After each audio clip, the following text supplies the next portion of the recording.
जय श्रीमन नारायण। आज हम पूस महीने के शुक्ल पक्ष में होने वाली पुत्रदा एकादशी व्रत की पौराणिक कथा सुनेंगे।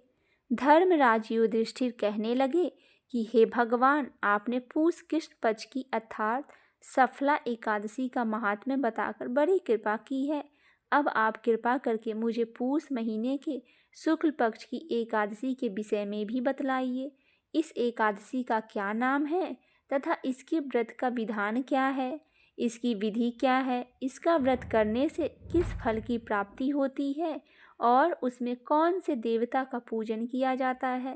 कृपया यह सब विधि पूर्वक मुझे कहिए। भगवान श्री कृष्ण बोले, पूस महीने के शुक्ल पक्ष में आने वाली इस एकादशी को पूस पुत्रदा एकादशी कहा जाता है। इसमें नारायण भगवान की पूजा की जाती है और विधि पूर्वक इस व्रत को करना चाहिए। इस चर और अचर में संसार में पुत्रदा एकादशी का व्रत के समान दूसरा कोई व्रत नहीं है। इसके पुण्य से मनुष्य तपस्वी, विद्वान और लक्ष्मीवान होता है। इसकी मैं एक कथा सुनाता हूँ जो तुम ध्यान पूर्वक सुनो। भद्रावती नामक नगरी में सुकेतुमान नाम का एक राजा राज्य करता था। उसके कोई पुत्र नहीं था। उसकी स्त्री का नाम सैव्या था। वह निपुत्री होने के कारण सदैव चिंतित रहा करती थी। राजा के पितर भी रो रो कर पिंड लिया करते थे और सोचा करते थे कि इसके बाद हमको कौन पिंड देगा।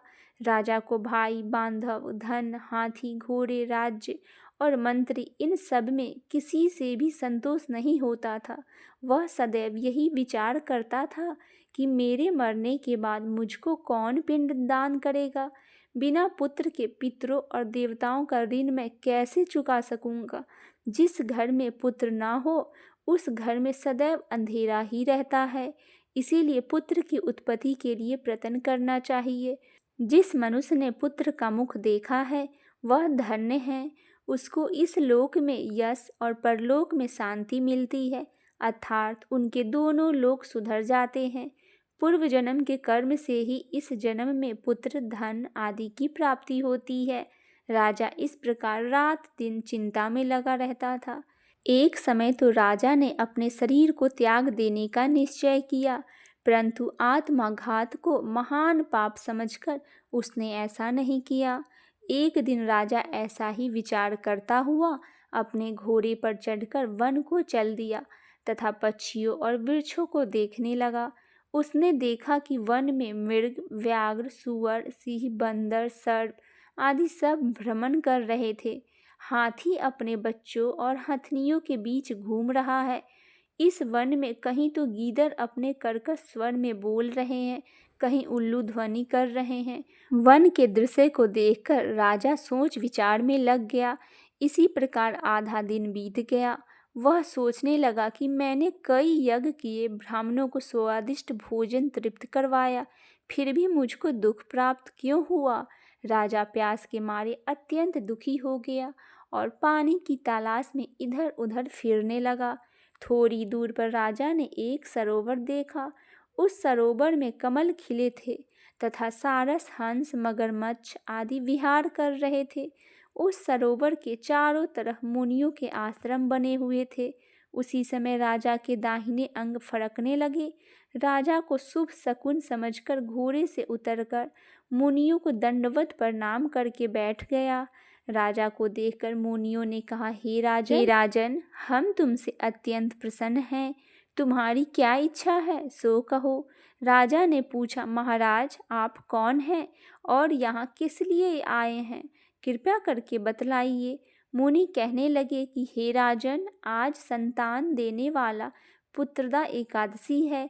हम लोग विश्वदेव हैं और इस सरोवर में स्नान करने के लिए आए हैं। यह सुनकर राजा कहने लगा कि महाराज, मेरे भी कोई संतान नहीं है। यदि आप मुझ पर प्रसन्न हैं तो एक पुत्र का वरदान दीजिए। मुनि बोले, हे राजन, आज पुत्रदा एकादशी है। आप अवश्य इसका व्रत करें और भगवान की कृपा से अवश्य ही आपके घर में पुत्र होगा। मुनि के वचनों को सुनकर राजा ने उसी दिन एकादशी का व्रत किया और द्वादशी को उसका पालन किया। इसके पश्चात मुनियों को प्रणाम करके महल में वापस चला गया। कुछ समय बीतने के बाद रानी ने गर्भ धारण किया और 9 महीने के पश्चात उनके एक पुत्र हुआ। वह राजकुमार अत्यंत शूरवीर, यशस्वी और प्रजापालक हुआ। श्री कृष्ण जी बोले, हे राजन, पुत्र प्राप्ति के लिए पुत्रदा एकादशी का व्रत करना चाहिए। जो मनुष्य इस महात्म्य को पढ़ता या सुनता है उसे अंत में स्वर्ग की प्राप्ति होती है। बोलिए भगवान श्री विष्णु की जय।